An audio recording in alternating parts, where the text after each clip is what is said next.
భాగ్యం ఈ కూటమి ప్రభుత్వం తెలుగుదేశంలో మెడికల్గా మనం ఎన్ని ఇబ్బందులు గురవుతామన్నాం అనేది ఈరోజు మనం కేజీఎస్ సాక్షిగా చెప్పచ్చన్నమాట. ఆంధ్రాలో one of the biggest government hospital where no private hospital also కూడా లేదన్నమాట. అంత పెద్ద హాస్పిటల్, అంత పెద్ద గుర్తింపు ఉండే హాస్పిటల్స్లో కేజీహెచ్కి అసలు ఆ ధీటికి రాదన్నమాట. అందుకే అలాంటి హాస్పిటల్ ఈరోజు చీకట్లో ఉన్నాం. చీకట్లో 1-2 గంటలు అంటే పర్లేదు, మన ఇల్లు అయినా సరే అంతే, 1-2 గంటలు. మధ్యాహ్నం 2 గంటలకు కరెంట్ పోతే ఈ రోజు వరకు కూడా, ఇప్పుడు వరకు కూడా I think it's 11 o'clock, 11:30 mid night ఇంతవరకు కూడా పవర్ని రీట్రేస్ చేయలేకపోతా ఉన్నారు. ఆ రోజు జగన్మోహన్ రెడ్డి గారు 500 కోట్ల రూపాయలు కేవలం ఈ కేజీహెచ్ అభివృద్ధి కోసం ఖర్చు చేశారు. Such a great transformation leader. పేద ప్రజల కోసమే ఈ ప్రభుత్వాలు నడిచేది అని చెప్పేసి అతని యొక్క ఐడియాలజీ అన్నమాట. Such a great leader with his ideology 750 KVA transformers ఏర్పాటు చేస్తారు ఈ కేజీహెచ్కి ఆ రోజుల్లోనే. 2022 750 KVA ట్రాన్స్ఫార్మర్స్ అంటే ఈ కేజీహెచ్ అందరికీ కూడా పవర్ సప్లై పూర్తిగా ఇచ్చేలాగా. అదనంగా పవర్ సప్లై అవసరం ఉంటే, ఎందుకంటే ఆ రోజే 45 లక్షల కరెంటు బిల్లు వాడుతూ ఉన్నారు, రోజుకు 15,000 యూనిట్లు ఖర్చు అవుతా ఉంది అని చెప్పేసి సోలార్ యూనిట్స్ 120 KVA ఏర్పాటు చేశారన్నమాట. See the great leader. 120 KVA solar units ఏమో ఆర్థోపెడిక్ వార్డు ఆ పైన అన్ని కూడా ఏర్పాటు చేశారన్నమాట. మరి ఈరోజు కూటమి ప్రభుత్వం వచ్చి నియర్ అబౌట్ 18 months కంప్లీట్ అయ్యింది.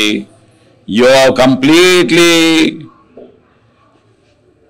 Scrapped the great medical college, government medical colleges. You have grounded that. అంటే జగన్మోహన్ రెడ్డి గ్రౌండ్ చేసిన యూనిట్స్ని దాన్నేమో రూట్స్లు తీసేసావు నువ్వు ప్రైవేటైజ్ చేయడం కోసం అని చెప్పి. అండ్ అబౌవ్ ఆల్ ఎల్స్ ఏదైతే ఈరోజు గవర్నమెంట్ యూనిట్స్ ఉన్నాయో, గవర్నమెంట్ హాస్పిటల్స్ ఉన్నాయో దాన్ని కూడా భ్రష్టు పట్టిస్తా ఉన్నారన్నమాట. అంటే పేద ప్రజలకి ప్రైవేట్ వైద్యమే సరి అని మీరు ఒక ఇంజెక్ట్ చేస్తున్నారు నరాల్లో పేదలకి. Don't go to government hospitals, private హాస్పిటల్స్నే మీరు చూసుకోండి.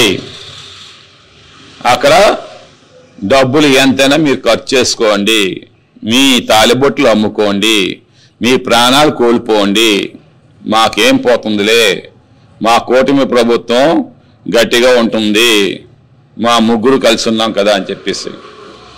సచ్ ఏ ఫూలిష్ గవర్నమెంట్ ఈరోజు మాకు అర్థం కావట్లేదు. ఎనీవేర్ ఇన్ ఇండియా కాదు కదా, అబ్రాడ్లో ఏంటంటే education and medical is full free. But this buggers ఈరోజు ఏంటంటే మెడికల్ని ప్రైవేటైజ్ చేస్తా ఉన్నారు, అటు ఎడ్యుకేషన్ ప్రైవేటైజ్ చేస్తా ఉన్నారు. జస్ట్ ఇది చాలా ప్యాథటిక్ కండిషన్ అని చెప్పి నేనైతే తెలియజేస్తాను. మేము అదే ఎలక్ట్రికల్ డిపార్ట్మెంట్తో మాట్లాడుతూ ఉన్నాము, ఇమీడియట్గా ఈ పవర్ రివోక్ చేసుకోమంటున్నాము. స్టాండ్ బైగా అనదర్ 750 KVA జనరేటర్స్ని ఈ కేజెస్కి ఏర్పాటు చేయాలి. ఎందుకంటే ఇప్పుడు ఓవర్లోడ్ అవుతుంది. ఆ రోజు జగన్మోహన్ రెడ్డి గారు ఒక ఐడియాతోటి బై ఛాన్స్ పవర్ సప్లై పోతే ఏంటని చెప్పేసి 20 జనరేటర్స్ని ఆ రోజు డిప్లాయ్ చేశారు, 17 ఇన్వర్టర్స్ డిప్లాయ్ చేశారు. సి దట్ గ్రేట్ లీడర్షిప్ అన్నమాట. అదే లెగసీ అంటారన్నమాట. ఎందుకంటే వైఎస్ రాజశేఖర రెడ్డి గారేమో ప్రాణదాత, హెల్త్ సిటీ నిర్మాణం.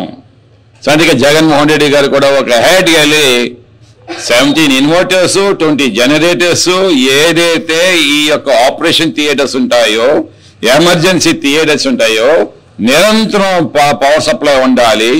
ఎవరైతే ఈ చిన్నపిల్లల పీడియాట్రిక్ ఉంటారో అక్కడ నిరంతరం పవర్ సప్లై ఉండాలి. ఎందుకంటే వాళ్ళకేమో కావాల్సింది ఏ యూవీ రేస్ దీంట్లో పెడతారు, ఇంక్యుబేటర్స్లో పెడతారు. అలాంటి వాటిలు ఎప్పుడు కూడా పవర్ సప్లై కట్ అవ్వకూడదని చెప్పేసి జగన్మోహన్ రెడ్డి గారు ఆ రోజు అంత ఫోర్సీనెస్ చేసి ఏర్పాటు చేశారన్నమాట. But now it's sickening. Andhra రాష్ట్రం it's sickening. The medical has gone so bad, very డిస్కస్టింగ్గా ఉందని చెప్పేసి నేనే తెలియజేస్తాను అనమాట. I don't understand what Lokesh sir is doing, what Chandrababu Naidu garu is doing, and Pawan Kalyan has become a joker.